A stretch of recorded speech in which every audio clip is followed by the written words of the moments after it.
Welcome to another philosophical conversation.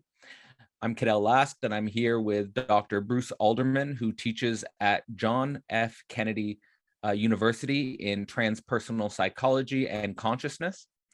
And we're here to talk a little bit about the history of specifically Bruce Alderman's engagement with education, some of the things he's taught throughout his life, focusing on not just the content, but also the form of the education, different contexts for education. And specifically, I think the major theme here is going to be sort of like, let's say, a meta theme of education at a time in transition, and perhaps bringing in some tools from both your history, teaching psychology, spirituality, integral systems. I mean, the list of things you've taught is extensive, and so I just want to explore this toolbox and how you've approached how you imagine approaching education in the 21st century.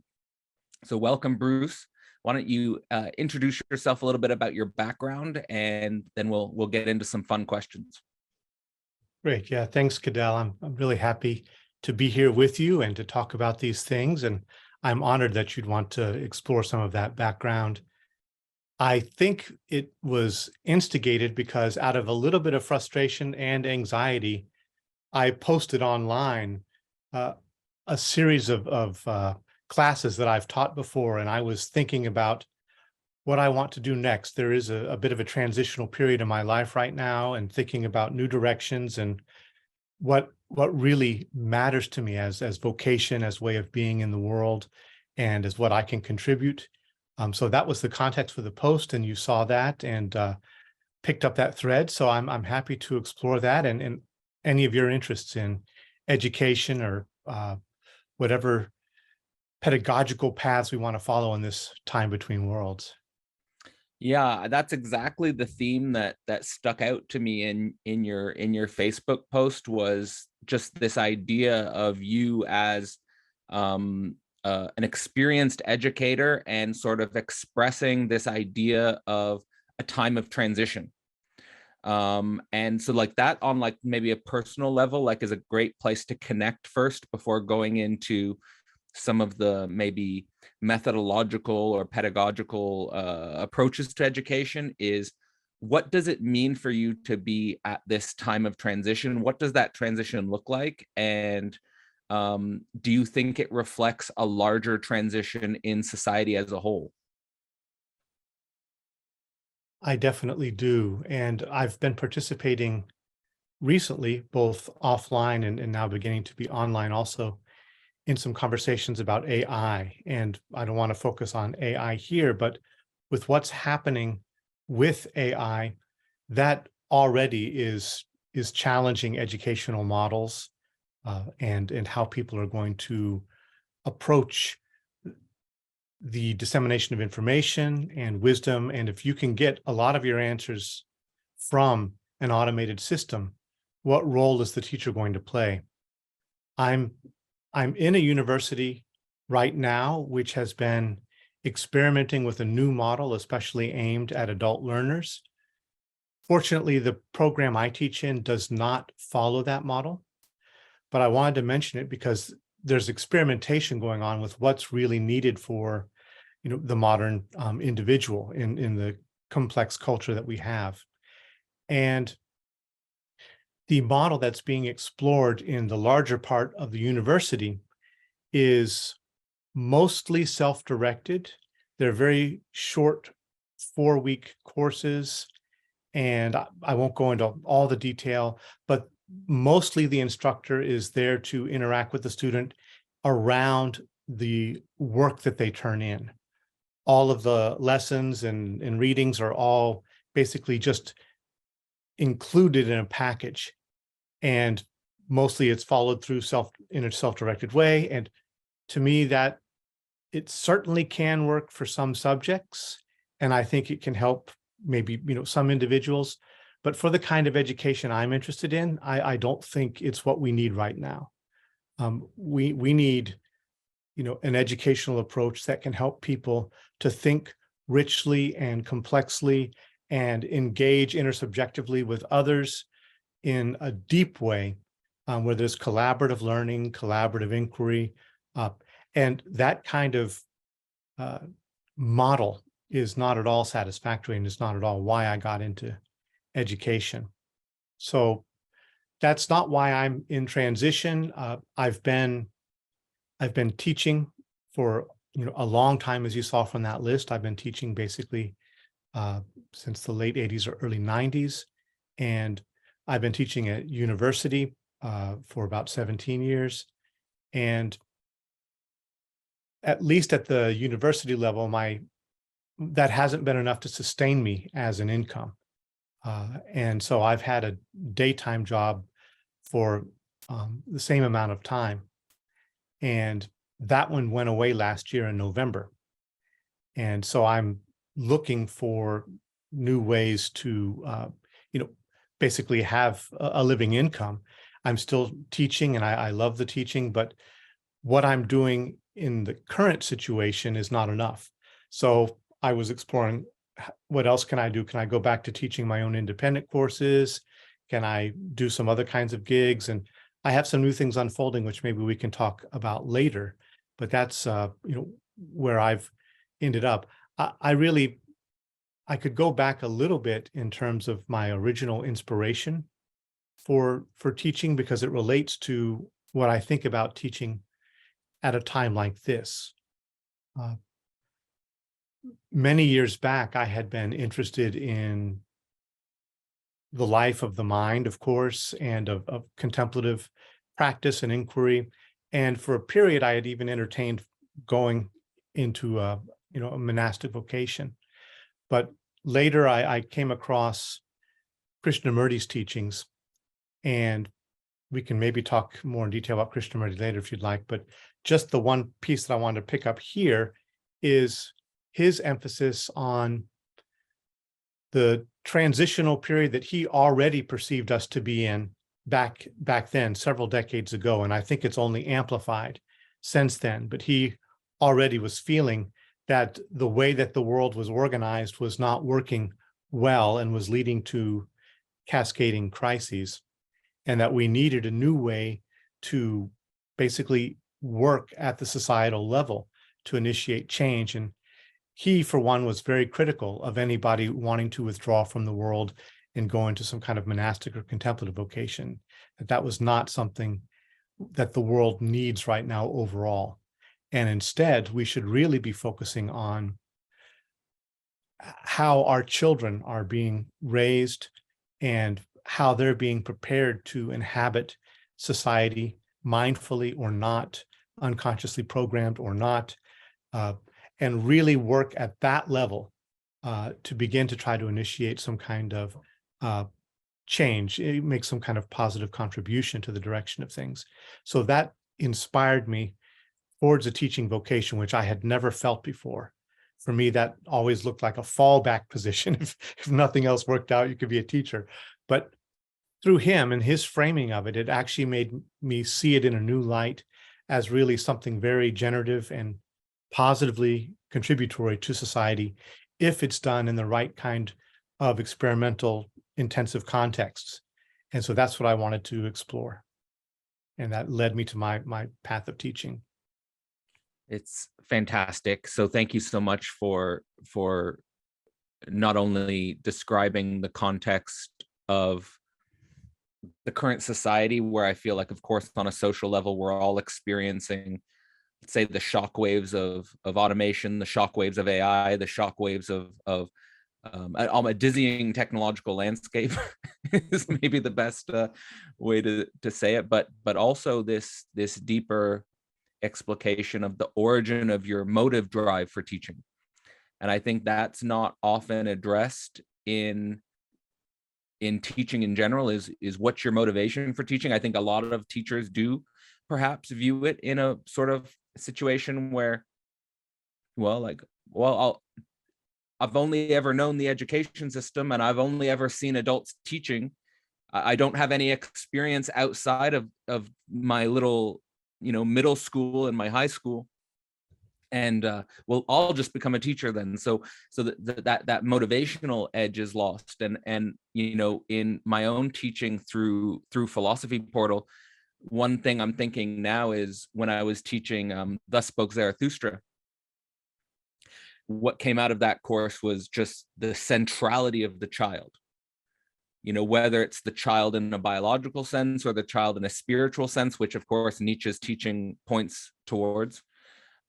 It's just the centrality of the child in this thinking, and that seems to be key for motivation, and that seems to be key for not just spiritual but also intellectual drive in the sense of your teaching career, and that this is juxtaposed against the monastic withdrawal, and that both in the situation in Thus Spoke Zarathustra, where we find Nietzsche sometimes in a withdrawal, but also always coming out of the withdrawal, that Krishnamurti also is someone who seems to embody this, that he has a relationship to meditation, he has a relationship to a withdrawal, which perhaps we do need, but also this engagement in society, and that forces us to confront these big mega transitions like you're going through. What I would be interested to probe into on that level would be the difference between the university models that you see proliferating now and like you described, the more self-directed short 4-week courses, and the type of teaching which attracts and draws you. And could you tease a little bit more about what is the difference between what attracts you to teaching and what you see in the university models, which maybe are just more pragmatically profit driven, or I'm maybe filling in the gaps there?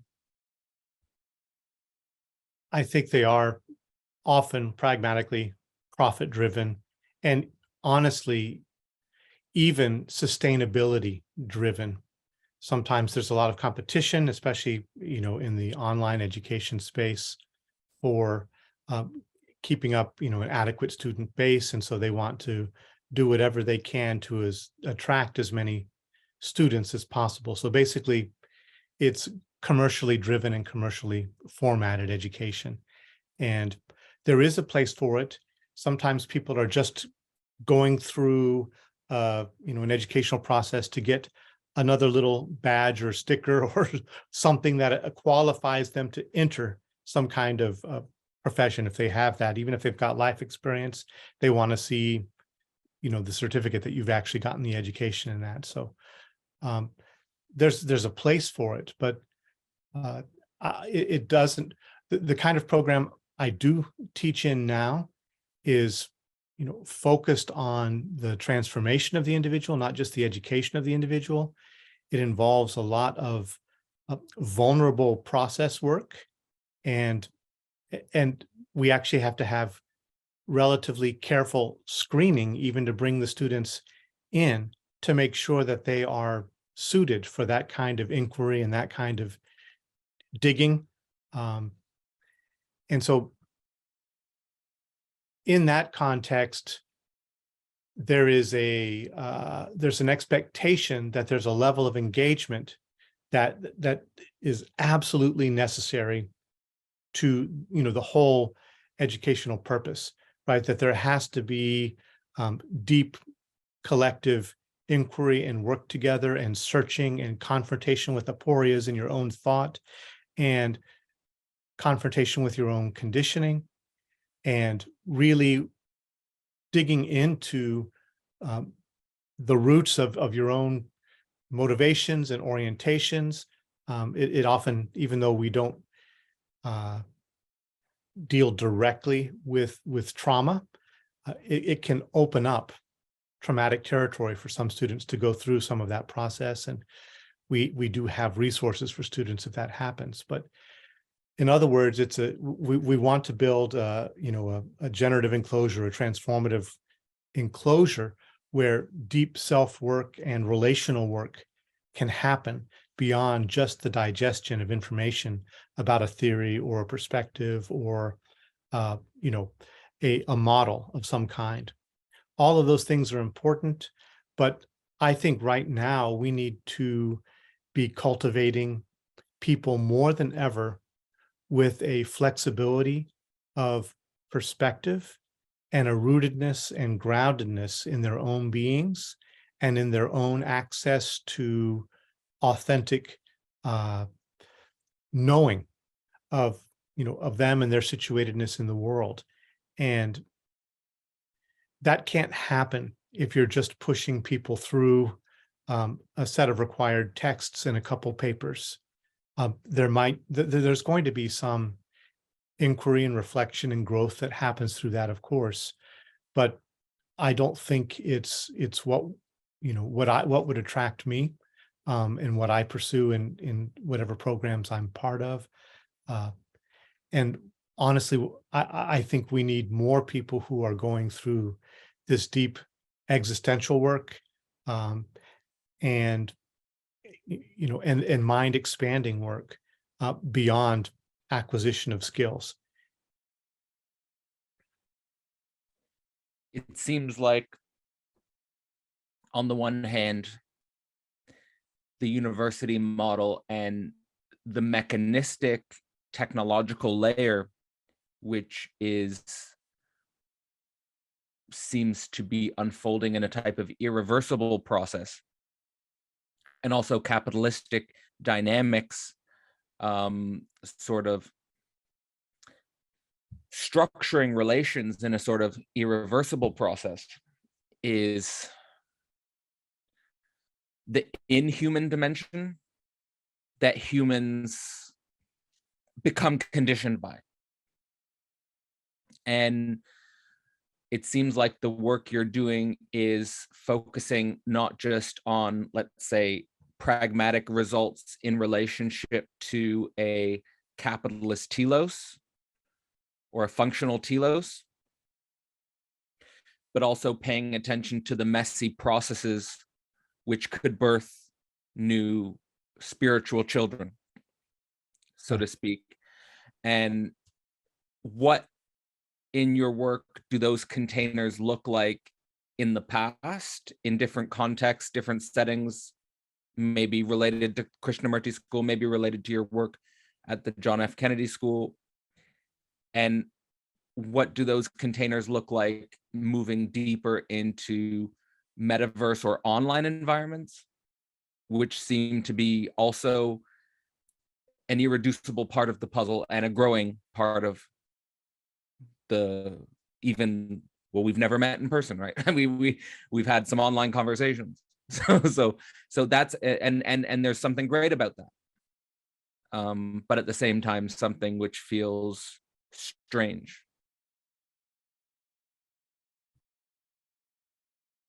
It's a little bit challenging to do that kind of work in the purely online setting. We've been exploring that, and I think we've found some ways that are working.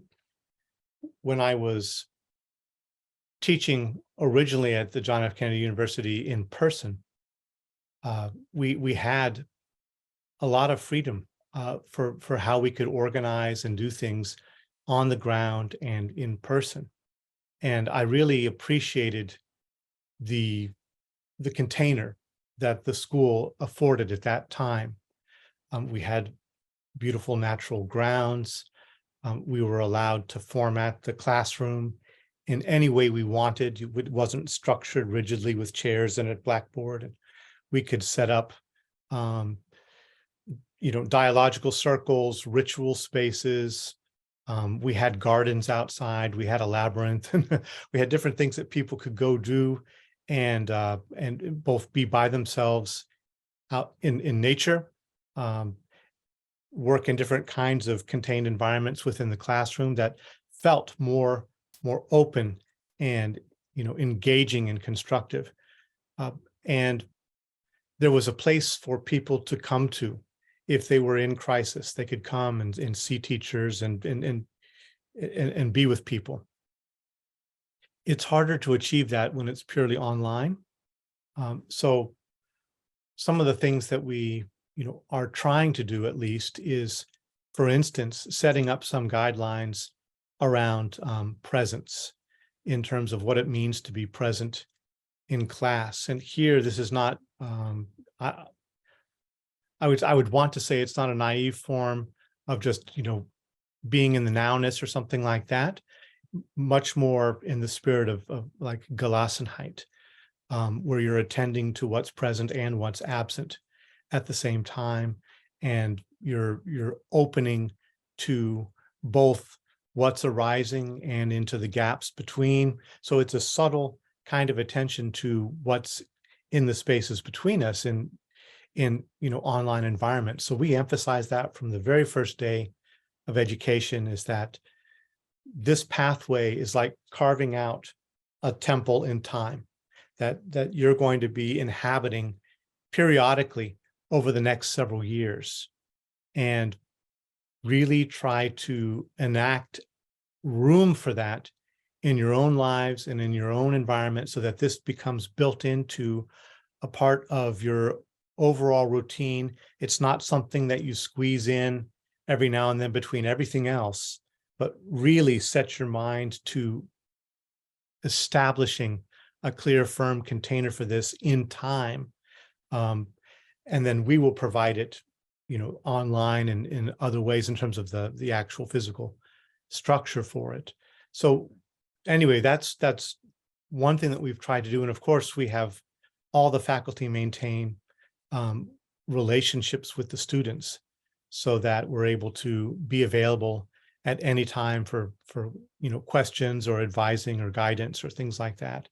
So there are more things I could talk about in terms of processes or exercises or different kinds of things we do, but in that context, which is has its limitations but also its strengths, we're trying to experimentally enact some guidelines that help the student continually return to their own motivation for being in the educational process. Why are you here?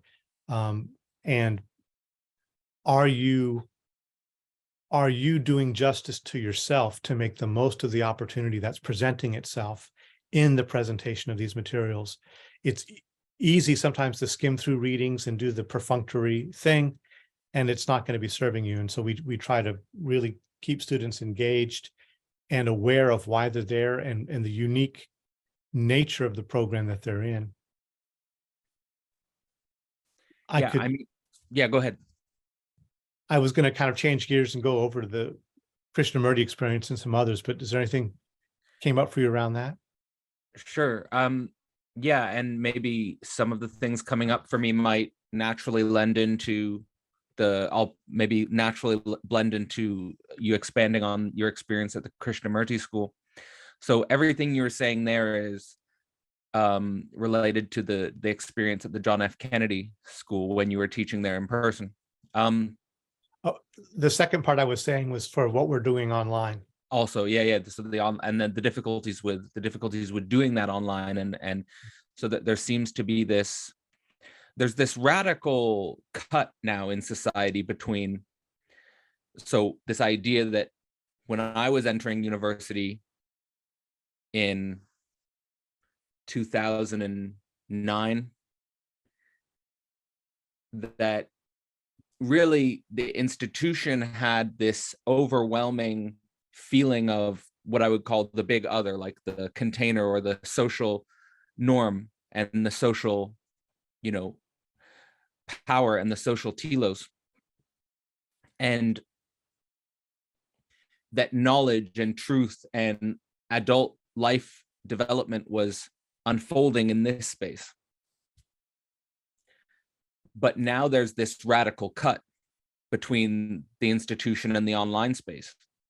And maybe that's why you're at a time of transition, and maybe, well, I'm certainly feeling like I'm like permanently in this in-between space. And it's hard to know the relationship between the two, and it's hard to know the normative interaction between the two. It's hard to know the valuation in the work done in both spaces and how they interrelate. one of the things that was coming up to me when you were describing specifically what seemed to me to be the JFK spaces was the ethic of responsibility on teachers to cultivate a space where students could come to them at any time for questions, for guidance, where motivation was continually returned to. So for my experience at the university system, teachers had office hours. Some self-motivated students would go to those office hours. I was one of them. And I would make a point to make the most of that time, but I was particularly self-motivated for reasons that I think had to do with my background of not coming from an educated family, of feeling economic pressures, tensions, and trying to make the most of I felt like I was aware of how unique and precious this learning opportunity was, and I didn't want to miss it. But that certainly wasn't the norm of what I saw around me. And so there's that dimension of where is the key to tapping into student motivation, getting them to reflect on the opportunities before them, and also what are the challenges for teachers in being so open as you described? Because I understand why the universities were set up as they are, as like, we have office hours at this time to discuss the course materials and so forth, not so much going into your own self-motivation and your reason for being and all that type of stuff. Because if you're more open as a teacher, I've tried to experiment with this a little bit in my own way, if you're more open as a teacher, you have to deal with transference dynamics. And sometimes it's not clear how to deal with transference dynamics. A lot of the times at traditional universities, you would have situations where there's a type of feeling like you're trying to totally eradicate transference dynamics because, well, maybe you'll have a sexual lawsuit. Maybe you'll have some sort of transgression of boundaries where we don't want to go into these unconscious psychological dimensions of what's going on both on the student side and on the teacher side. So maybe if you could touch a little bit about on that, and maybe that would naturally transition into thinking about the way the Krishnamurti schools dealt with those transference dynamics and teacher-student dynamics. Yeah, there's a lot there, and it's definitely challenging. I think one thing that is, at JFK, when it was in person, we also maintained, office hours, and, students could get a hold of you easily at that time, but not otherwise. They can send you messages, and if there's a crisis, of course, you'd respond or something. In the online setting, because everybody's removed from each other, they can send you a message anytime, and within your normal workday, you'd probably respond to it quickly. If it comes after, you can weigh whether it's something that needs attention right now, or it can wait till the next day. There is, I've felt, some pressure that comes on the teacher because in a way it feels like you're never off. You can be approached at any time. And so there is a challenge and a difficulty to that.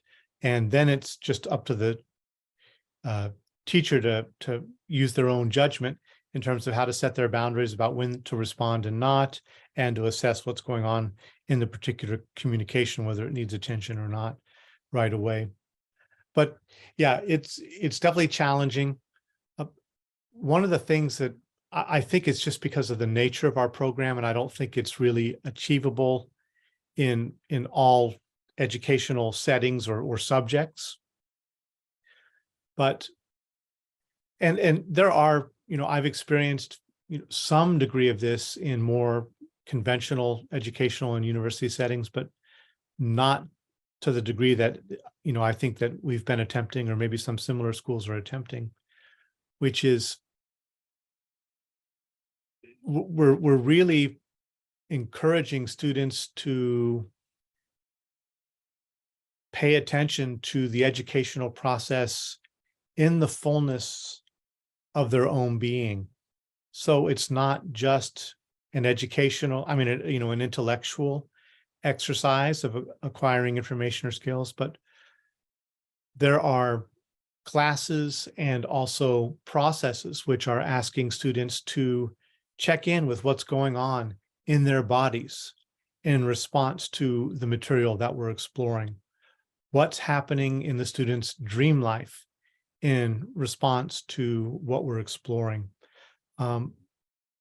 What is the student's relationship to their family lineage, to their ancestry?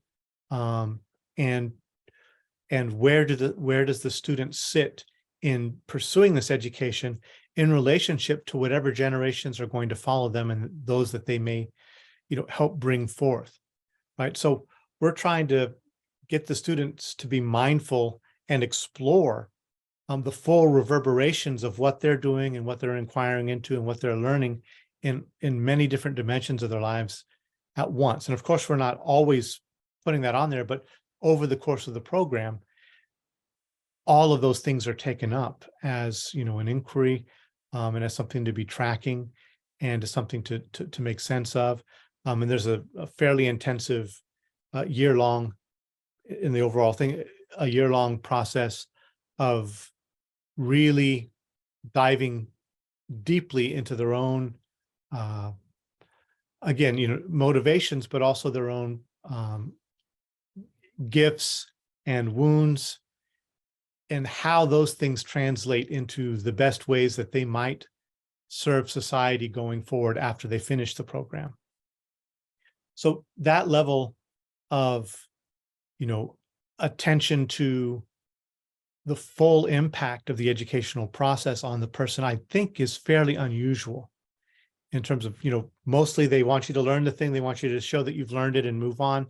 And there's not an exploration of what's happening somatically and emotionally and relationally and all those other dimensions in turn, so it's seen as overall a human process that they're engaged in, and it really only has the potential to be transformative in the way that we would want it to be if all of those dimensions are recognized as part of the overall context of the education, that there's a whole life involved in this. And there have been some really difficult things that have come up that have been difficult to navigate in terms of what some students are going through, and we have to confront both what we're able to give and what we're not able to give, and that's been really challenging. I don't know, I probably can't say too much, but we had one student, it was pretty clear that they were in a really, really bad relationship that was essentially, imprisonment. There was and what can we do to, to support that student and to do whatever we might need to do legally in other contexts to make sure that that student is safe. So that was a really difficult challenge. We've had others who've, had life-threatening issues and illnesses and breakdowns and things like that that have been definitely challenging to work with. I think one thing that's been a strength of the school is that the school has approached all of those things as a community, and it's never been in one person's hand to try to solve the problem. Ultimately, if it gets too difficult, it goes up to the higher individuals within the university to interface with whatever sectors of society need to help intervene to help out that student. There was another part you were asking about in terms of Uh, yeah, could you tell me the second part of what you were asking for? Well, the transference dynamics Yes, yes. was the main, I think the main point. Okay, yeah, sorry that I went on a long. But that's also no. I think that what your answer is providing a lot of very important information and context about precisely what is involved in an education where you're just trying to process the information for becoming a certain function in society. Like, I'm trying to become an engineer, I'm trying to become a nurse, I'm trying to become a doctor, and I'm learning this information to get to that job, which will be my identity for the rest of my life, versus an education which maybe you call more holistic, where you're including the entire individual, which includes maybe their dreams in relationship to the material that they've learned the last day. Maybe it includes there's been a life-threatening illness in the family. Maybe it includes I've got a toxic partner. Maybe it includes a whole number of things that usually education doesn't make room for. But they're Right. very like, but on the one level, if you just reflect on it a little bit, that's very weird that education wouldn't make that an aim. Exactly. Yeah. Are you engaged really in an educational process with the person, or just a simple knowledge transfer and a transaction? Is it an educational process or an informational transaction? And I think that what bothered me about the shorter version of the courses that some programs within the university are doing is that it looks much more like informational transfer and transaction. And again, I think that's okay for some dynamics, but in goals and ends, but not all, not one that would attract me. In terms of transference dynamics, definitely that does come up. Um, in I don't think I've ever experienced it in any really challenging form. Um, in part because we do some screening on students to make sure that they have been already doing some psychological work on themselves before entering the program. So there's at least some degree of mindfulness of those dynamics.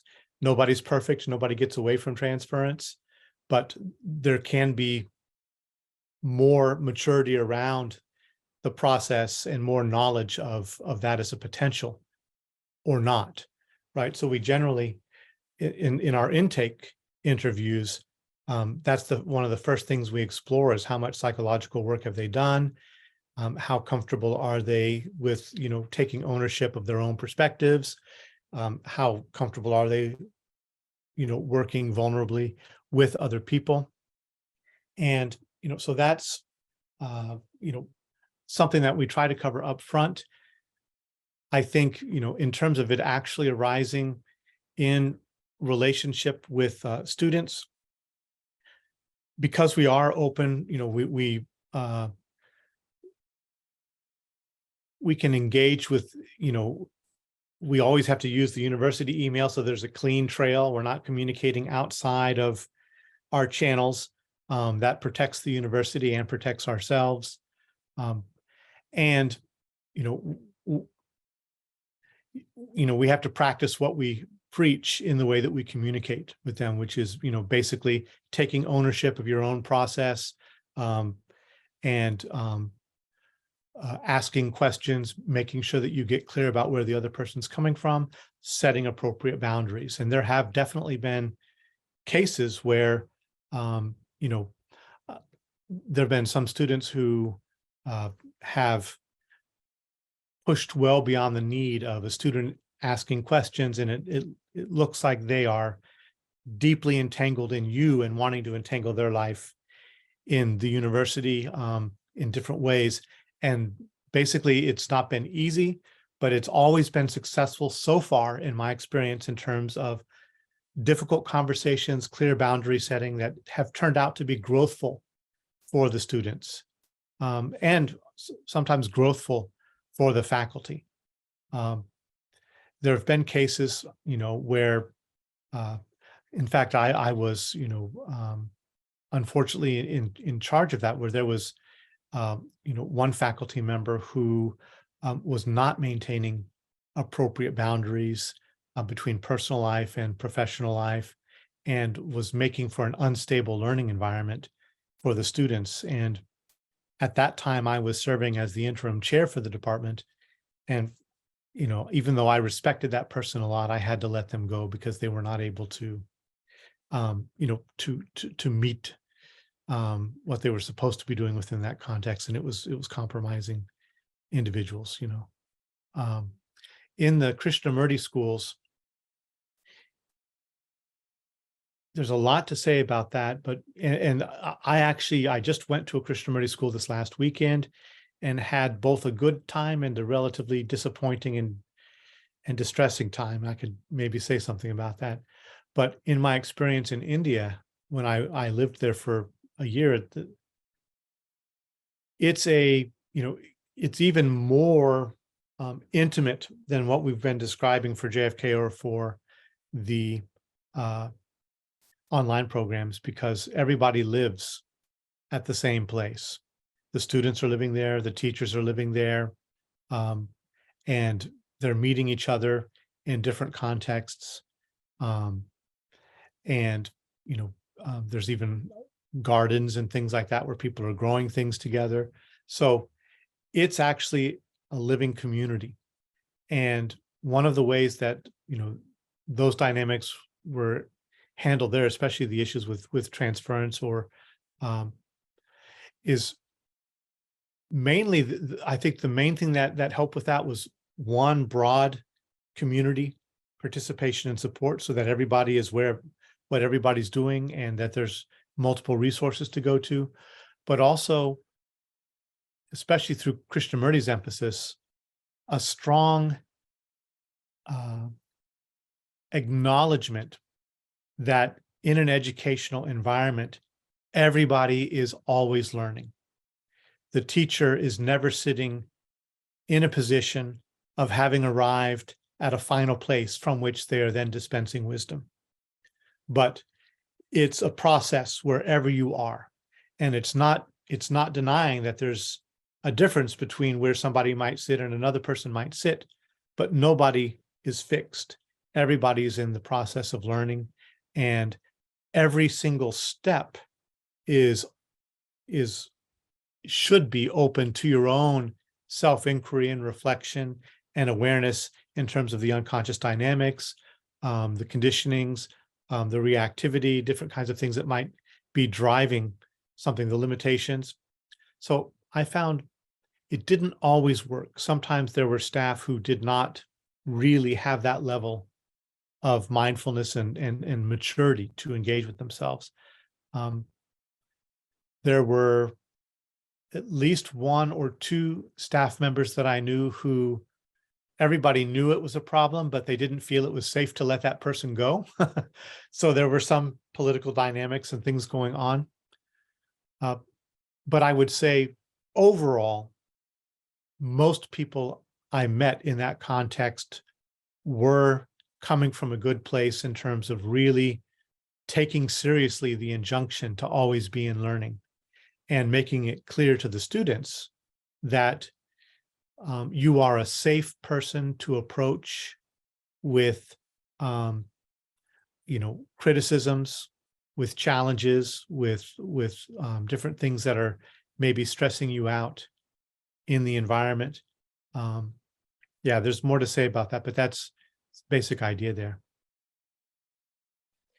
Yeah, it's fantastic to juxtapose on the extreme level my experience at, say, for example, a university like University of Toronto, where I did my master's, and what you're describing at the Krishnamurti schools, and even to some degree the JFK school as well, where there's this idea which seems to be coming through in your description of one, lifelong learning, two, generational and developmental inclusion of the actual people in the teaching process.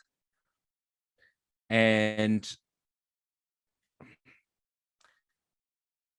the main question I have on my mind reflecting on that is how to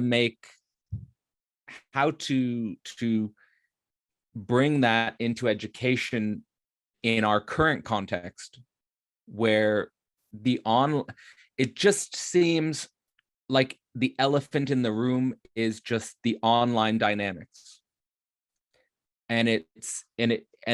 So my intuitive, even my intellectual process points towards the intensification and the asymmetry of the online dominating and becoming more pronounced and becoming more inescapable, ineradicable. What do you think? Do you think that the metaverse is going to be a place where we act out these dynamics that you were describing in the Krishnamurti school? Do you think that there's some hybrid models that could emerge where institutions reinvent themselves that include, deeper layers of the whole spiral to give the image that might make sense for an integral perspective? Yeah, it's a really good question. Couple dimensions to that. One, I mentioned I just went to the Krishnamurti school this last weekend, and what disappointed me there, just because I want to show the limitation too, is that I saw several presentations where it looked like the people who were doing the presentation on certain topics related to Krishnamurti's teachings were entirely academic and entirely lost. It's like they had no embodied knowledge of what they were talking about. And that was really disappointing to me to see. It was so dead and by the letter that it looked like even living in that community had not helped them to get insight, at least into these dimensions of Krishnamurti's teachings. And so that was disappointing to see. But I also saw, some teachers who were talking about their experience, and they do some projects with students twice in the student's career, where the student has to come up with an idea and over a year-long process, bring it to fruition in terms of something that they want to do to impact society. And it can be something like making music. It could be something like, an environmental project. It could be a wide variety of things. But what was emphasized there was the safety of the environment that is available to the students to approach the teachers about anything in the overall process of the education. That part is still alive and well, and it impressed me. And I think whatever we're going to do moving into online, we can't have, teachers being everything to everybody. We can't have the teacher be the therapist and all those things. We can't do that, right? But we need to find a way that, even though it's an online platform, that still involves the whole person as much as possible. And I described a little bit about how we're trying to do that at JFK. In looking at my own experience recently and also coming up soon. I just did, an independent course called Unfolding the Senses, and that was overall a really good experience. I taught it together with Lee Nickel, Bohemian dialogue scholar Lee Nickel, and there was really positive feedback that we got from students in terms of its impact on them. But we also learned a few things. One, in because I created it as a fairly short course, we gave presentations of material, and then we assigned some exercises and practices and inquiries for people to work with over the week. We created a context where people can report and share their experiences throughout the whole week so that they maintain a community sense. And then we have room for digesting and processing it at the other end of the following week before we move on to the new material. All of that was pretty good, but students felt they would have been, I think the feedback we got from several people is they wanted more opportunity for deep community engagement around some of the material that we were covering. And in the 6 weeks thing, we didn't do that. So whatever I do in the future in terms of, if I do another version of that course, I will want to make room for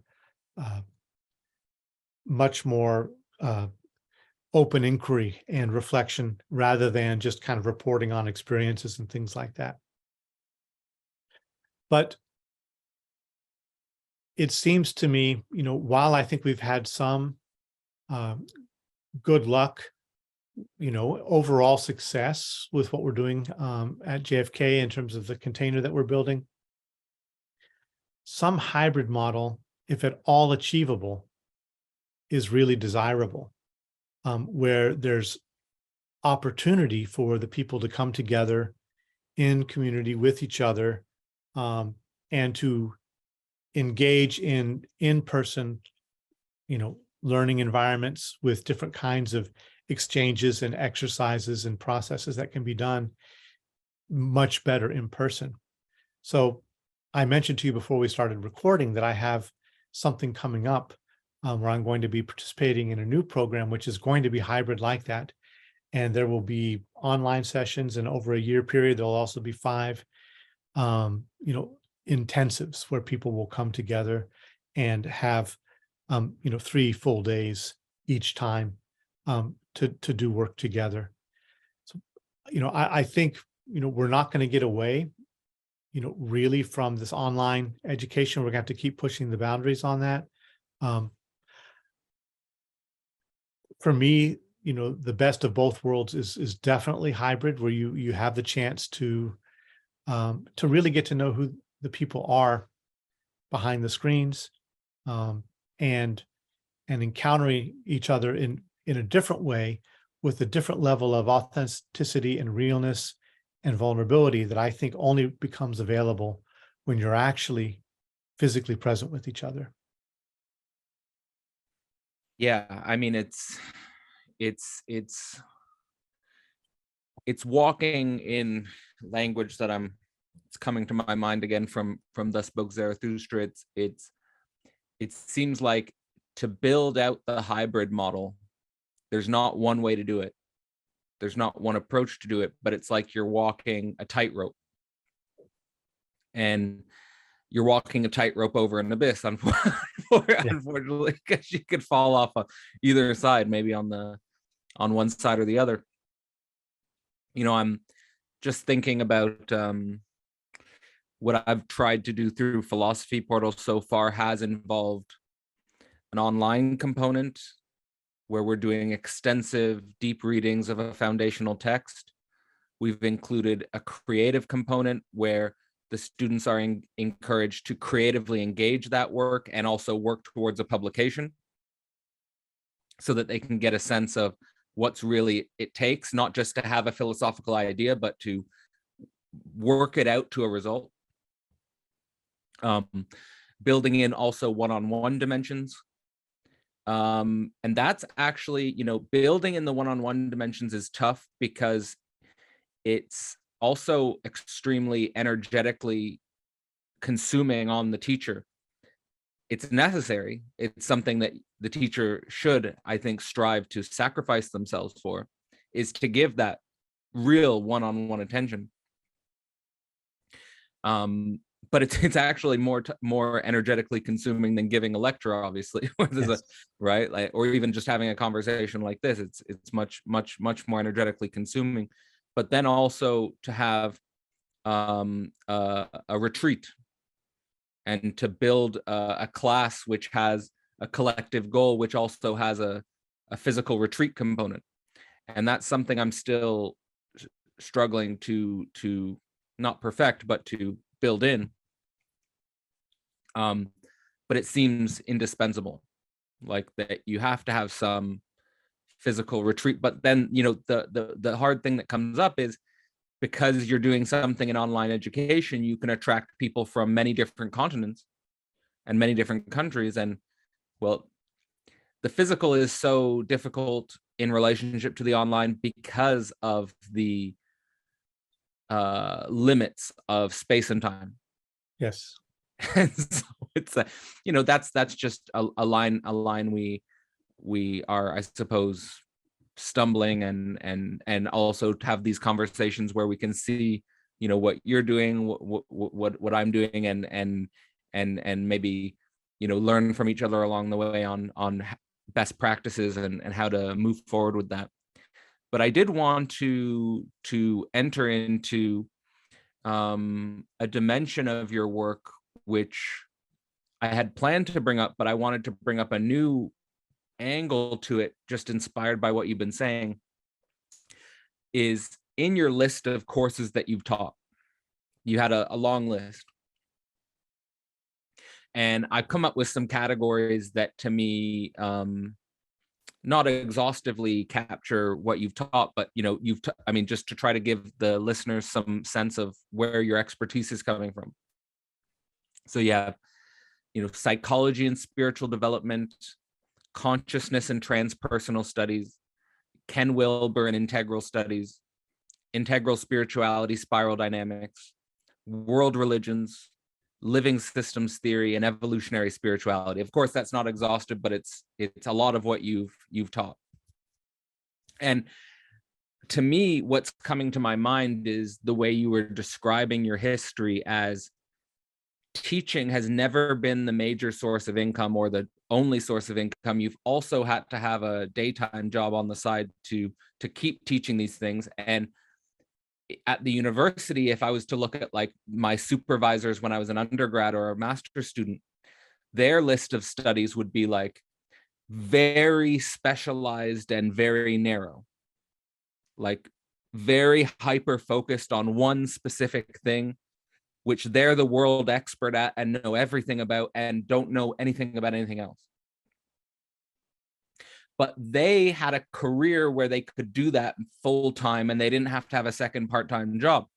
And I also did my doctoral studies. So I made a big life choice decision in between my master's and my doctorate, because I decided at a certain moment that I wasn't going to keep going down the hyper specialized route, because it would lead me down a path which I thought was a dead end, I was not interested in, or didn't consume my whole intellectual interest. So I withdrew. I took a year off, and I looked for an esoteric program, which was an interdisciplinary program. And the main topic was basically the future of planetary society. And my doctoral thesis was called Global Brain Singularity, as a result of having the freedom to explore, in a very general, holistic sense, the future of planetary society. And I deeply appreciated that experience. And I'm grateful for having had the opportunity to have that experience. But in the same way that I notice in your history, there's no economic support or infrastructure for someone who happens to be interested in world religions, living systems theory, integral studies, spiritual development. And at the same time, why not? It seems to me absurd. like for me, it like the experience was the university is like, we don't know what category you're in. You're an expert in that and that and that and that, and your book's about this and this and this and this. So how do you think, what's your first reaction to what I'm framing here? And yeah, what do you think? Yeah. I mean, you nailed it. I mean, that's right. You know, it's been frustrating. It's been kind of a labor of love to teach these things. And, you know, a lot of the first part of my teaching was actually in English and creative writing and things like that for a good part of things. And none of them provided, you know, a sustainable life for me in terms of the, you know, primary vocation. I wish, you know, it was the case.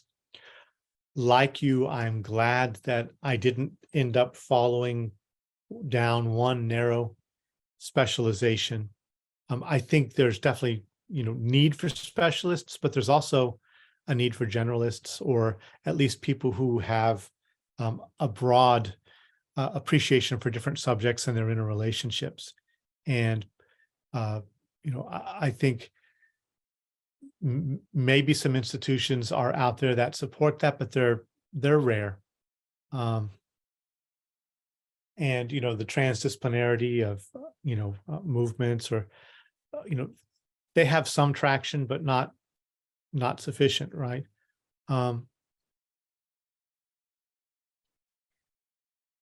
The the opportunity that's coming up for me, that I'm looking forward to, it's going to be an integrative kind of program, and it will be, it looks like the first time that I'll be able to do something in this area that will be entirely self-sustainable. And it's going to be in a program that's pretty broad in terms of its focuses. So knocking on wood, we'll see how that unfolds. But you know, it may be that finally an opportunity has arisen where this is going to be an area where I can settle for a while and actually have something that I don't need to constantly be supplementing myself. I think there's such a, you know, of course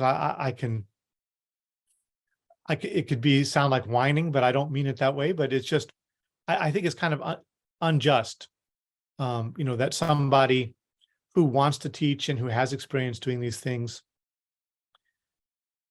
has to do so much just to make a living in order to keep doing the kind of teaching that they want to do. That just doesn't seem right. And I hope we can arrive at new models that allow for a different way of doing things.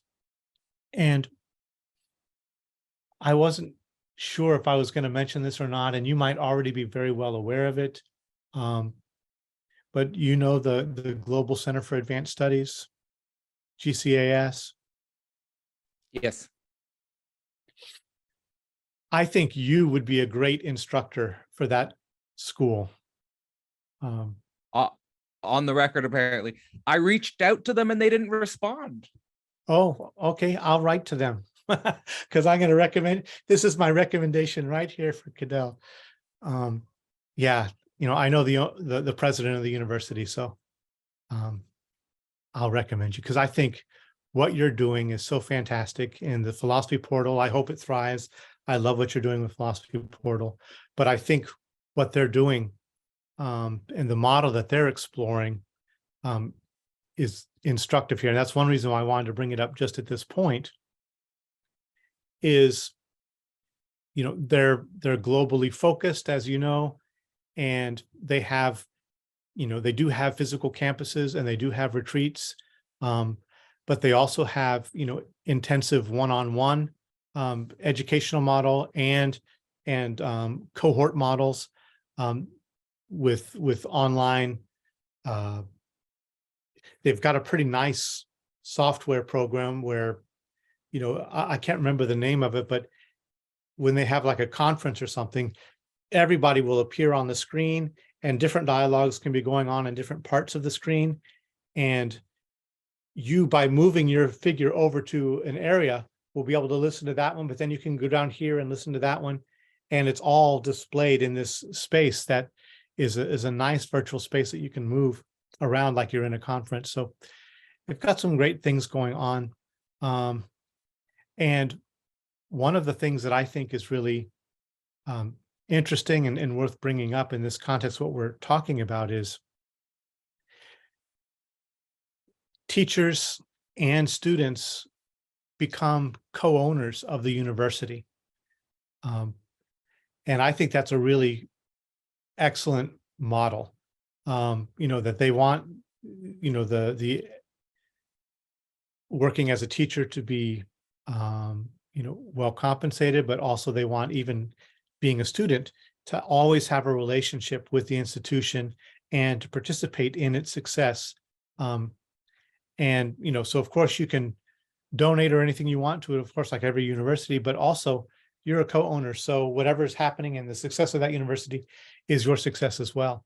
And I think that's just a really interesting and experimental model with their own crypto and with their own, profit sharing.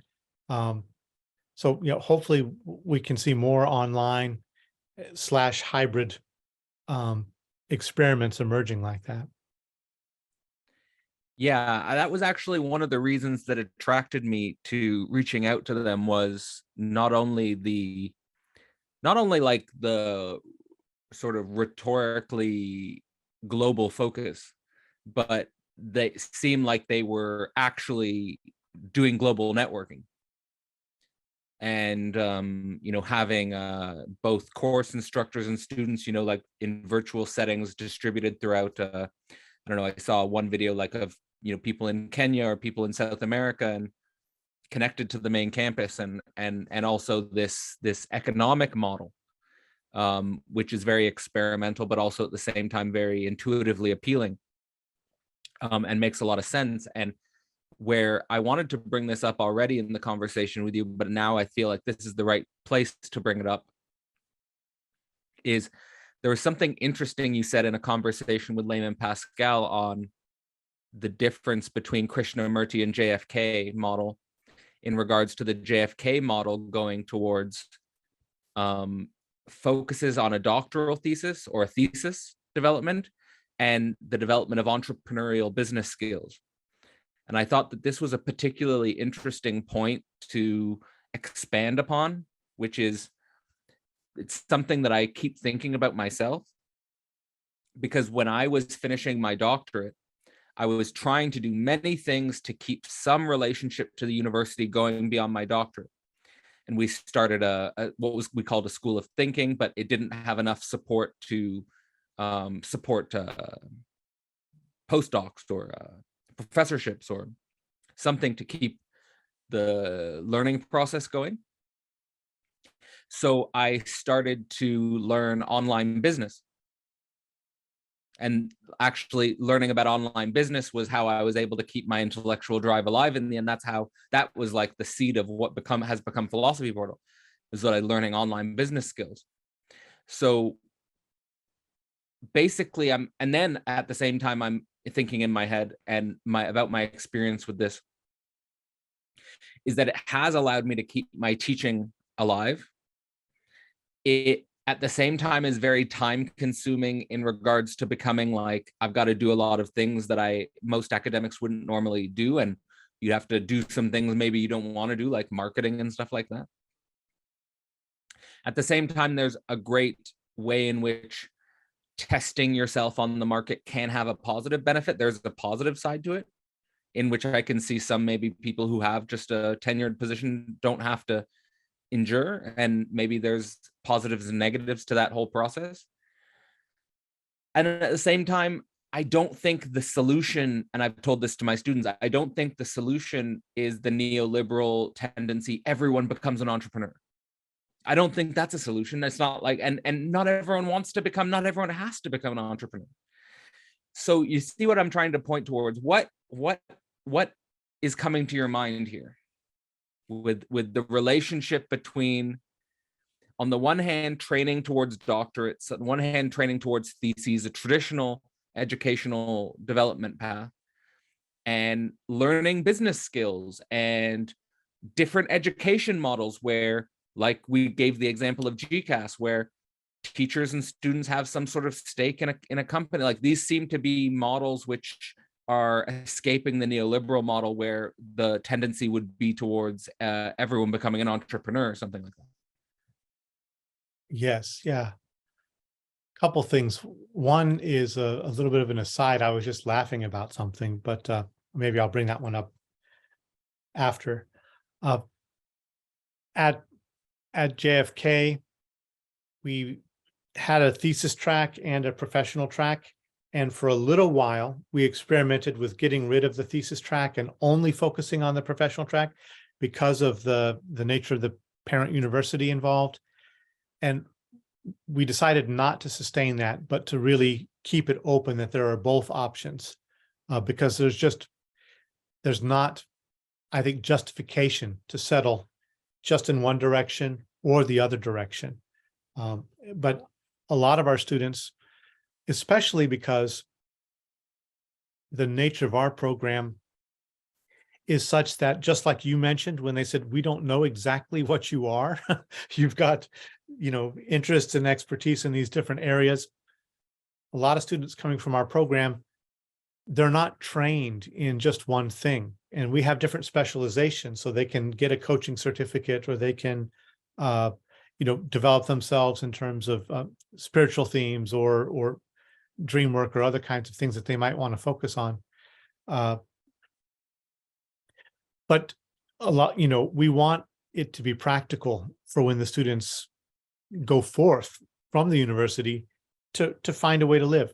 And if you have a degree that people are not quite sure it slots exactly into a psychology department, or slots exactly into a philosophy department, or whatever, then having those life skills is really important. And so, yeah, among the different kinds of classes I've taught, I regularly teach traditional and social media self-marketing, and then writing and publishing, and creating a workshop. So we have different kinds of very practical, courses that people can take. In fact, we have a whole, in terms of the whole degree program, there's a whole professional development segment that people have to focus on, where they acquire skills. And then, in addition to acquiring the skills in the professional development area, there's also the final project, which can either be thesis, dissertation, or it can be coming up with a professional project for something that you want to launch, creating your own business, creating your own consulting, writing a book, or creating a course. Many, many, many different kinds of things that students are doing. And that's a pretty intensive, you could say, collaborative effort at the last year of everybody who's a student. Is, of course, you have a thesis advisor if they're working on the writing and the research, but you also have a professional project advisor who is actually walking you through the steps of testing the market, of comparing what you're offering to what else is out there, and developing a plan, developing your budget, all of those kinds of things. There's an intensive process to go through over a year to get ready for that, if you want to go that path.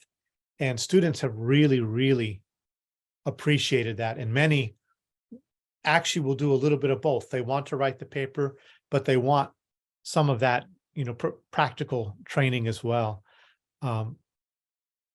And I mentioned, when I was talking to layman, that this was, a difference from the Krishnamurti school, but I was speaking about the Krishnamurti school in India. At the one I was just at this last weekend, the couple teachers who impressed me, they were talking about the student projects that are done twice a year. And those are that kind of thing, where, they do it once in the 8th grade and they do it once in the 12th grade. But students have produced entire albums of music, or designed their own clothing line, or created a lip balm, or created, some kind of environmental awareness program, or they went through a whole litany of things that the students coming out of the JFK school had done. And the whole thing is, in this case, it's something that they actually have to fully launch before they graduate. And in the 8th grade, of course, when you do it, you're not going to be graduating, but you have to fully launch it by the end of the year, whatever you create. And there's absolutely no pressure to succeed or fail. The whole school is there supporting them, even through the failure. And they have a whole process built around why it didn't work. What did you learn? What else can we do? And, and then they try again in their senior year. And there are actually now existing clothing lines and fashion things and albums and other things that are out there right now that these students have produced. And it gives them a real sense of being able to shape themselves. Even if they don't become entrepreneurs, they have a good sense of what it is to sort through a series of visions that are attractive, find the one that is most deeply resonant, follow it all the way through to completion, and learn from the whole process. And I think that's fantastic. Absolutely. I mean, what's coming to my mind here on regards to like the classical categories of the true, the good, and the beautiful is that it involves, to my mind, the unity of the theoretical and the practical, and also the capacity not just to be in touch with your immediate attractive visions, but the capacity to move with those visions in such a way as that you endure failure and follow it through to the result is the key, because you don't know what the thing is when it's immediately intuited. You have to test it. You have to go through trial and error. And that's something that the free market perhaps supports, but at the same time, it doesn't offer any of that transformative emotional support and larger container in which people don't test the free market, because it's so abysmal. It's so abysmal, and it's nature red in tooth and claw. Yeah. So to speak. And so if there would be some hybrid model, it seems to me like, and maybe this is an integral thing to say, but maybe there's some way in which we have to think about capitalism, socialism, and communism in some sort of more nested dynamic, where when I say those words, what I mean are capitalism being some sort of profit-driven market enterprise, socialism having some sort of safety net and container for the process to unfold, inclusive of failure, inclusive of things not that if you fail, you're not going to die. Mhm. If you fail, your career is not over. Maybe it's just starting. Right. And then the communist then being a community or a network that is embedded and supportive of the project. Yeah, 100% agree with that. And I don't think something like creating Krishnamurti style schools, not embedded in his teaching, but the structure of what they're doing, I don't think that that's really practical all over the world. But there must be other ways that we can do that, including online support networks and things like that. But I really feel like what they're doing at the Krishnamurti School is that kind of nesting, that there's a very, very secure communal support for experimenting with the mechanisms of the free market without the deep existential risk that, make it so challenging for somebody who just steps out of school and wants to go try something, and they could lose everything, right? Um, how do you create a container that allows for, you know, it's like, uh, the parents there at the, at the nest, and, letting the children leap off the nest and fly, collapse to the ground, and there's still the container for that. They can still experiment with flying within a safe space before, actually needing to do that on their own. And yeah, at JFK, that's one of the things that we've done is, you know, really encourage. There's several courses throughout that have mini versions of this, and then there's a whole course dedicated to this, which, are creating their own written projects or creating their own courses, their own workshops. It doesn't matter if they're going to become a teacher or a workshop leader or anything like that in the future. It's finding a way to embody what they're learning and to communicate it. Because whatever they go out and do, they may not be a teacher, but it's always going to be important to be able to embody and communicate whatever you've learned. One of the things that's coming to my mind right now is something that deepens the conversation about lifelong learning, but deepens it in a sense that we need, like, again, so if we go back to the 20th century education and even the industrial model for the education system that we carried throughout the 20th century, there's a way in which, and this is like sort of the mentality that I had going into the university up until I decided I'm not going to do the doctorate in the specialized sense, is the idea is I have a little bit of an exploration space to pick a major. When I pick a major, that major is going to be my principal identity. And I'm going to go through a student training process at 3 or 4 levels until I'm the thing, the teacher. And then that identity will hold me until I retire. Mm-hmm. And it seems like that model just does not make sense in the 21st century at all. I already intuited when I was an undergrad that this model is not going to hold me, so to speak. And I want to emphasize the word holding, because when I'm saying lifelong learning, do we need something like a lifelong nest? And for me, I want to situate that in a conversation. I remember maybe a year or 2 years ago, I was obsessed with listening to the dialogues between Krishnamurti and David Bohm and Rupert Sheldrake.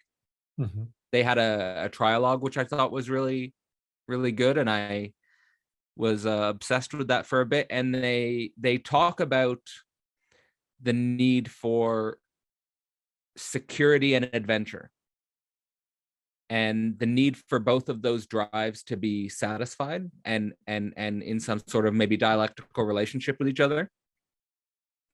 And what's coming to my mind when you were talking was, in the way that the market works now, in the way that our university system works now, it's almost like everybody needs to be the overman, like Nietzsche's overman, meaning like they need to be able to confront deep existential risk. And there are some people who can confront deep existential risk, and maybe they even get off on that. Maybe they even enjoy that a little bit. Man, certainly Nietzsche is a figure that gives that vibe. But that doesn't seem to be a social model. That doesn't seem to be something that's extensive to everyone. Like everyone become an entrepreneur, or everyone become an overman. It's like, that's not really gonna work, like, I don't think. So what's coming up for you there in regards to deepening the dialogue on what it means to be to have a society which supports lifelong learning? Yeah. One of the things that Krishnamurti talked about a lot is the importance of leisure. And there needs to be a space in which the mind can be free, um, without constant preoccupation with survival needs and self-maintenance needs. That, can we provide contexts which, yes, provide ample challenge. And in just this, um, that example I gave you for those projects that they're doing at the Krishnamurti School, they talked about how students would come into their office crying, saying, "This is the hardest thing I've ever done in my life. I can't believe I'm in the middle of this."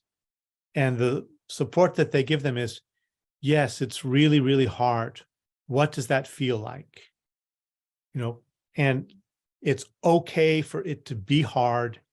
I'm here, the school's here, right? And let them in a safe way move through that experience of really deep existential challenge, but there's a community support for it, right? So those are the two things, that there's a provision of a space for leisure, and there's a provision of a space for safe existential challenge, to the point of the student feeling at the very edge of their ability to cope, right? And they hold space for that. What I'm thinking of is Alistair McIntyre. And Alistair McIntyre, you familiar with him? I've heard the name, but I'm not familiar with the work. Okay, yeah, he's a very interesting figure. He wrote After Virtue and Dependent Rational Animals. He was a Marxist materialist philosopher for a long while. He actually wanted to demonstrate the bankruptcy of prior theological thought, and taught a class on Aquinas. But the more deeply he went into what was in Aquinas, he saw that there were a lot of resources there that met problems that were confronting the postmodern West, and decided that he needed to go into that and figure out, what's missing in the West and what's provided here, and to do an imminent critique of the whole Marxist world that he was living in. He still supports overall, communal vision for humanity, but he allowed Thomist work to help him perform an imminent critique of his own worldview, and do an anthropology of the West, right?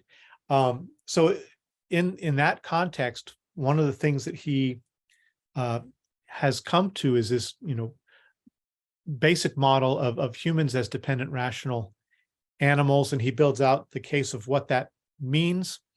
But basically, he makes a philosophical case for the fact that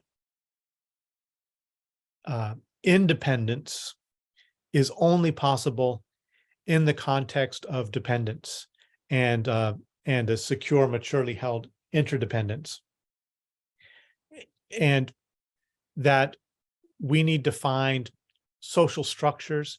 He basically argues that there's a lot to the reason that virtues are typically, they are things that allow for, you could say, the thriving of a community outside of the guarantee of immediate benefit, personal benefit for the actions that you carry out. But they help set up a container in which that kind of freedom of exploration and freedom of movement is possible. So anyway, I won't go over the whole thing, but one of the things that he's calling for in some of his later works is, he says, we need a new Benedict, Benedict, who wrote the rule for the monastic communities. And he doesn't feel that we need to create new monasteries, but he feels that we need to create new communal ways of living, which are deeply rooted in postmodern and post-postmodern philosophical thought and insight, but also draw resources from the past, and that provide just this kind of container. So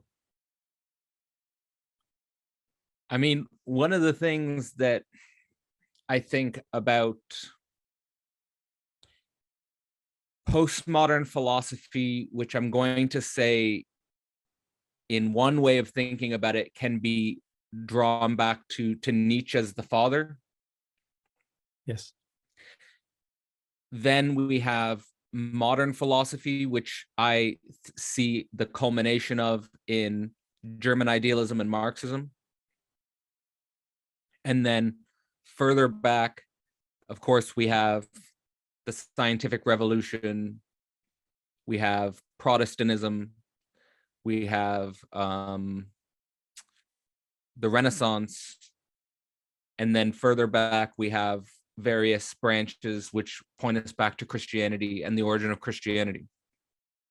And then you could go further back, of course, and you have the Socratics, and you have pre-Socratic philosophy, and we go back there. Somehow, all of this is part of the picture. And anything which cuts off, anything which makes almost like maybe an arbitrary cutoff point, and maybe that is not only something which Marxism failed to do, you know, making an absolute break from traditional religion maybe, and losing something there like you were describing in the example of Alistair McIntyre, but also something that postmodernism has lost in, I'm thinking specifically about, you know, Nietzschean or Deleuzian critiques of German idealism or something like that. Mm-hmm. And so, of course, you have developed the channel, the integral stage with Layman, and you've done a lot of work in that direction with what I see labeled often as post-metaphysical spirituality. Is how do you make sense of all of these layers, and how do you make sense of their interactions, and how students, maybe students in their process of coming to learn these different dimensions, you know, whether it's traditional Christianity, whether it's pre-Socratic philosophy, whether it's scientific revolution, whether it's German idealism, how are we to make sense of the interaction of all I mean, that's a lot to take on board. It definitely is. And I have felt somewhat limited at JFK from fully exploring that. There are dimensions of, you know, continental thought and that sort of thing that I would like to get into within that JFK context, and I haven't been able to. So that's why I, you know, have created some of my own independent classes, and I'm looking at some other avenues where those things will be more possible. But definitely, I think, you know, for there to be, in a way, there needs to be a, you know, a certain, you could say, existential or ontological support for the, I don't want to say, I'm hesitating here because I don't want to say safe. I think it's always going to be risky. But you need to create a context where the risk is okay to undertake, where there is support for the process of risk-taking in thought. And I think that's one thing that, you know, we have been able to emphasize, you know, in terms of just taking on, you know, resources from postmodern thought and others, in terms of recognizing the situatedness of our own perspectives and our participation in the enactment of world spaces. This is part of a post-metaphysical orientation, that you don't take it as given that the world you inhabit is the enacted world of everybody you encounter, right? It's a world that you are enacting through certain practices and through certain lineages of thought. And there needs to be that risk of encounter, where you can be penetrated by other modes of seeing, and you can risk fundamental reorientation through that encounter. So what in the different programs I've been involved in, even if I haven't been able to go to all the philosophical depths that I've wanted to go to in some of my classes, overall, that's the guiding spirit, is that in order for us to become, I would think, wise and virtuous citizens of cosmopolitan, stage that the world is right now, that this multicultural, multidimensional, multi-lineage tradition, is there needs to be a practice of the circulation of perspectives, and there needs to be a dialogical practice of existential encounter and risk. I think Panikar, Ramon Panikar, is a good guide in that area. We in JFK, we focus on different Bohmian dialogue, processes of co-intelligence, intercultural and interspiritual practice, translineage work, all of these different experiments in the same direction, which is, how do you become aware of the story that you inhabit? How can you be equipped to perform some kind of imminent critique of the story that you inhabit, in order to either more deeply inhabit it or to loosen the bounds that it has on you? And how can you actually be brought into contact with genuinely other worldviews and world spaces, and for that to be spiritual praxis? I think that really is so important for our time right now. And this is something that Panikar really emphasized, is that, he said the kairos of this moment is the spiritual practice of deep existential encounter with the other in a way that allows for mutual risk-taking and mutual transformation. It's a super obviously it's a super central important thing for our moment, and at the same time, I think that it's not clear to me how we should be thinking about this relationship to the other, precisely because on the one side, I'm kind of against the idea that,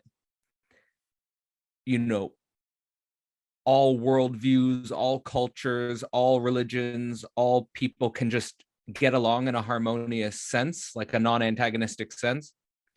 Like almost like I see that like almost like the neoliberal vision is like, there's not real difference. Like, I almost feel like that's how many Westerners have traveled the world in the last post-Cold War climate. It's like, oh, I can go to Japan, I can go to India, I can go to South America, I can go like there's no deep antagonism here on the world stage. And at the same time, I feel like the West now, especially maybe since coronavirus, is reinventing itself and acknowledging the return of the geopolitical precisely on the level of real antagonism. And that the other is not some, almost like I don't know, again, conceptualized in this harmonious unity, but the other is something potentially anxiety provoking and world destroying. So there's that extreme dimension of it. The way I get orientation here in regards to the depths of confronting the other is on the level of the sexual difference in sexual relation, is that's where I start. Is for me, it's I have the capacity to go to my ground in regards to the other of my partner. And I can include that other as myself in an ongoing process. Now, to include any greater spheres than that can be done, should be done ethically in the process of spiritual development and so forth. But at the same time, I can't include all otherness within myself without my nervous system reaching basic limits. Yes. And so how do you think about that? For me, I think about that in regards to this navigating contradictions, tensions, antagonisms, and, being honest with where you are at a real limit. Yeah. I think that's a really important point. And that actually has been one of my early and ongoing critiques of at least some dimensions of integral thought and Wilber's thought in particular, which is the easy synonymizing of different cultural reference. And I think that that's wrong. It could play into the overall, neoliberal dynamic, among other things. That's one thing that I've looked to Panikar and others for, that I really appreciate more, is the recognition of real difference, and that there can be ways that we can try to find to navigate the spaces between those differences, to correlate those differences in ways that we can make sense of them and respect them. But that there is always going to be antagonism, and there's always risk in encountering that other. So I think that's why it's, if it's just let's all agree that there's only this generic, bland mystery, and then we all, I think there's some well-meaning interfaith movements and things like that, but in the end, it all ends up turning everything, in my view, to a Unitarian service or something like that, which has erased all the tension points and the creativity and actual generative differences. So I think that, recognizing those things as a reality is really important, and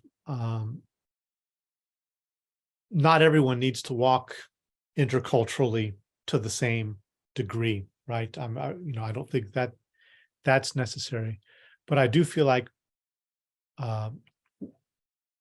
we are at a time that, it's right in our own culture. Different political differences, different gender differences, we've got to be much better at integrating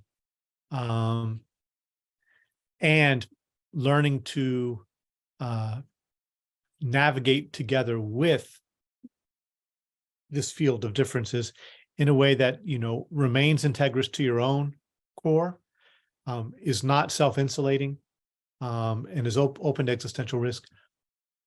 I think about, there's not everything I agree with in Sloterdijk's work, but he has this idea of co-immunism. And I like that to a degree, because in a way it recognizes that the otherness, if you have to have immunity, in one sense, you recognize that there is an otherness, there is an other that can compromise you. And it can even destroy you. And so co-immunism is enacting relationships and practices that, to me, the immunity is not insulation. It's the ability to accommodate difference without destruction, without absolute destruction. I think you can't accommodate difference without change. So you're always going to risk that change. But the co-immunist practice is to develop ways of working and ways of seeing that we can, you could say, immunize each other to the risk of greater and greater and deeper contact, and the fruits that are possible there, but also there's always that edge there that you can take in too much and it can undo you. It's a super important topic, and I'm glad that you brought up Sloterdijk's work. I actually, one of my projects while I was still in my doctorate was trying to compare in a type of meta way the Sloterdijk Spheres trilogy with Zizek's works on Less Than Nothing and Absolute Recoil, which I see as his big books.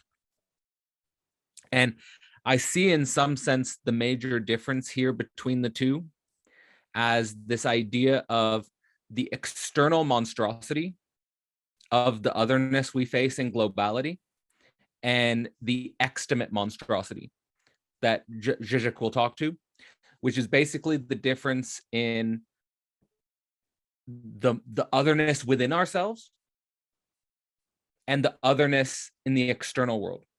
Mm-hmm. And how do we think the relationship between the otherness within ourselves and the otherness in the world as both potential ways in which we can encounter a difference which destroys and undoes us. Mm-hmm. And of course, I think ultimately we have to think them together. Yes. And how do we think them together, and what language? But it seems to me like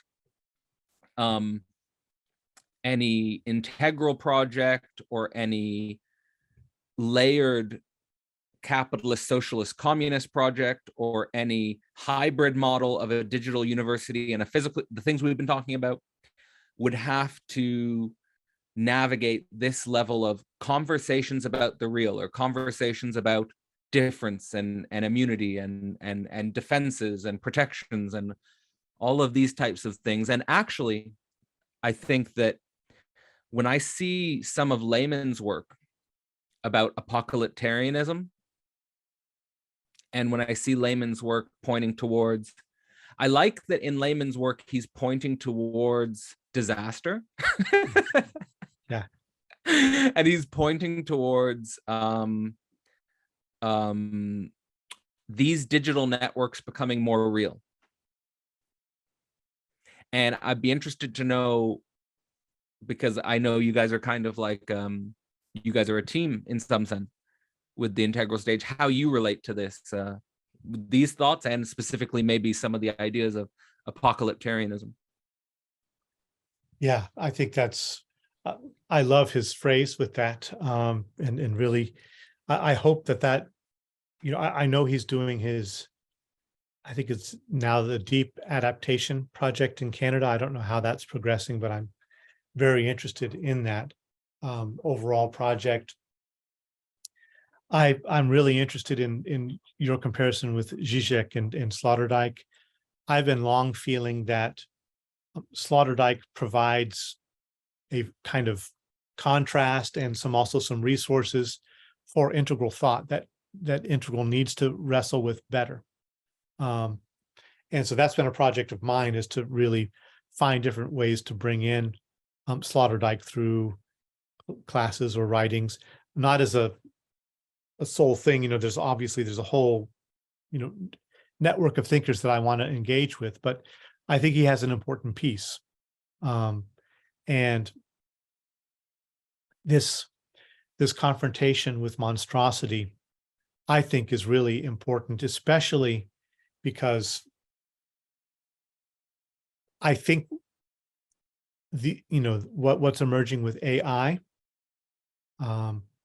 we've already had some taste of the surfacing of our own monstrosity through the social media algorithms. And I think AI is going to basically magnify that a great deal in terms of the increasing silos of thought, the increasing extremities of thought. Yep. Everything that we've seen that's been so disturbing about the last few years is going to get worse, I think, before it gets any better. And I think in a lot of places there are, in many religious traditions and also in New Age, there's a kind of complacency in the face of that. Either it inhabits some kind of mythological, eschatological dimension, or it's papered over. And it's not really, if you go into the roots of religious traditions, wrestling with the monster is a big part of spiritual transformation. And we haven't engaged well with that, except there are some, exceptional teachers and things here and there. But, like I think about in the different kind of tantric training that I've done, there are dimensions of that are highly uncomfortable, for people in the West. It's doing the chi practice, where you're going to the places that frighten you, and I won't get into all of that, but there's a whole dimension of that that's really shamanically confronting you with the terrible and the horrible, as part of transformative work and as part of existential, you could say, deconstruction and reconstruction, right? As that kind of process. And it's not, it's in one way, it's understandable that those things get papered over at the conventional level of religion and other traditions, is because that is such an intense process. How do you manage that at the large group level? You can't, you need containers for it because it can be so intense. I don't know that we can, I don't know in myself a way to create those processes that would work on a global scale. Wars are in a sense something like that, but, or the natural disasters are going to be something like that they're going to be forced on us, possibly. But I think to, as much as we can, allow ourselves to be confronted by and broken by difference and disaster and the monstrous is really essential. In some of our talks with John Vervaeke, especially the early ones, we were really emphasizing grief and confrontation with death and other kinds of things like that as essential for this time. It's always essential, but it's really essential for this time because of the magnitude of what we're facing and the magnitude of the insulation of most people from those things, including the institutional inertia around, and the cultural inertia around even looking at or working with those things. So, I feel like I'm in a way talking in a circle about it because there's a feeling that something more is needed, but I don't know that we have sufficient resources to make room for it on the scale that it's probably really necessary, and that instead we're probably just going to have to deal with it as handed to us by Earth or, by intercultural and political strife or something like that. Well, it could be the case that this moment produces the leaders and the teachers and the shamans and the theologians and the philosophers that are actually alive and sensitive and responding to the moment of the monstrous. And that could be the difference between coming out on the other side of what potentially will become more disturbing before it gets better, or more disastrous before it gets better, and some sort of deeper systemic collapse, which, of course, systemic collapses have happened throughout history, never in an absolute way where civilization itself is just reduced back to a pre-civilizational state. But certainly civilizations have collapsed, and the difference would be here that now it's really interglobal network, and it's hard to imagine a complete collapse. Of course, not impossible, but it's hard to imagine a complete collapse. It certainly is the case that one of the reasons why I was attracted to Hegel's thought was because his thought was coming out of the French Revolution. And because of that, I felt like he was attentive to that revolutionary upheaval of society. And there's something about that which is deeply educational. There's something about that which is deeply informative. And I suppose now, just pointing towards the end of our conversation, maybe bringing you back to this time in transition, or this time of transition that you find yourself in, which I think is, on the one hand, you've got such a rich educational and teaching history and background, and at the other hand, you're at this time between worlds, and at a very interesting space in this time between worlds, I feel, because you've got training in the spiritual schools, you've got experience at experimental Western institutions, and you've also got knowledge of the online and many different dimensions of that. And so maybe just some closing reflections on that, on your transition, and where you see yourself, and the role you hope to be playing moving forward. Because let me just say, before passing it back over to you, I do think that the work you're doing and the work you've done with the integral stage plays a very key part in the process. And I keep my eyes on what you guys are doing. I appreciate that. Thank you. Yeah, earlier I mentioned I was laughing about something, and that was thinking about this term academic and talking about the specialization and the narrowing and all of that. And in certain contexts, especially where I've had like online conflicts and different things going on with people, it's generally been around the label that's put on me of being an academic. And then the whole thing that goes with that is that an academic is limited and narrow and only talks in a circle of thoughts and doesn't have practical world experience and all of those kinds of things. I've never been, a full-time faculty anywhere. I've always been in the role that I have. I've taught at the level of a full-time faculty. I just haven't been employed at that level to be an institutional fixture.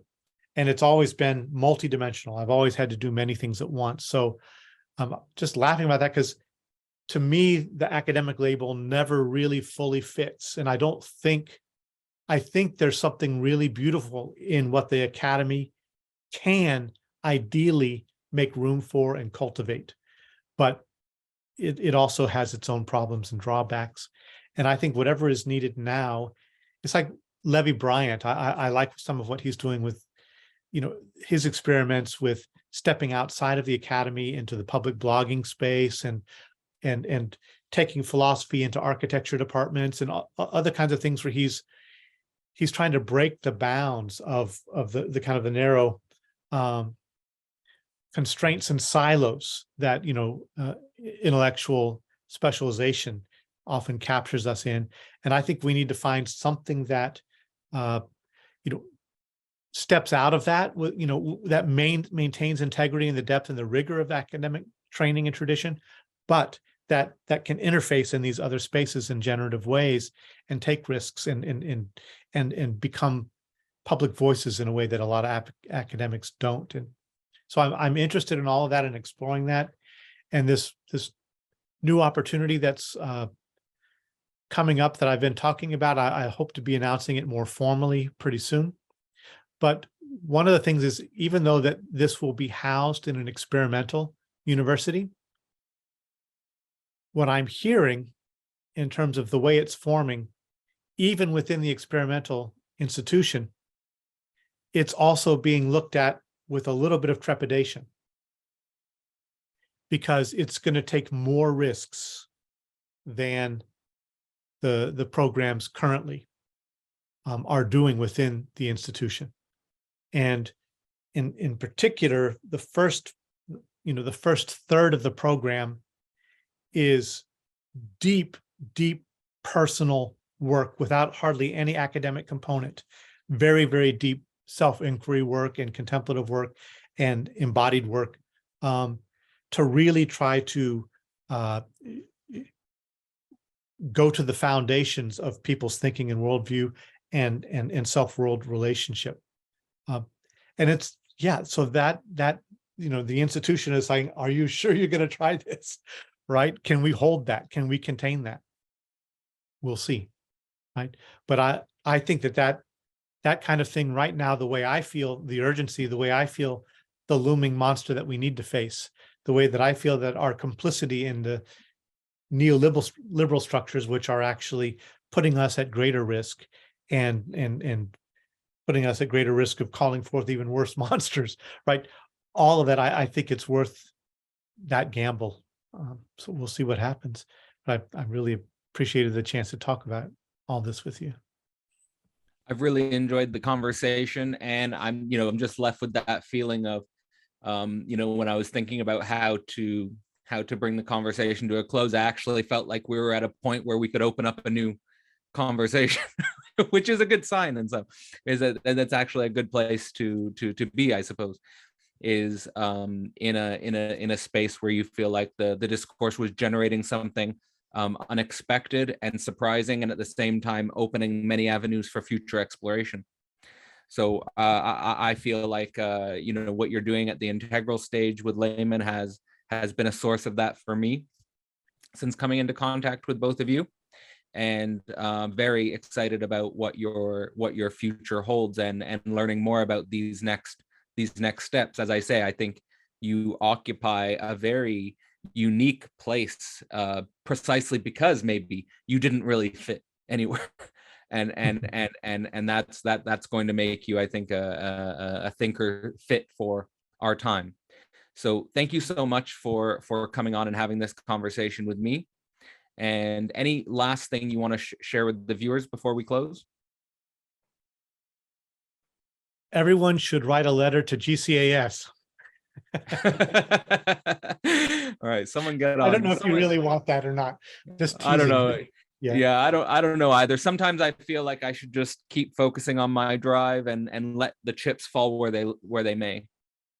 No, I agree. And yeah, I would just plug what you're doing. I think everyone who's watching this is going to be aware, but I love what you're doing with the philosophy portal, and just hope it thrives. So yeah, thank you for doing that, and for all the generative conversations you participate in, and definitely for taking the time with me today.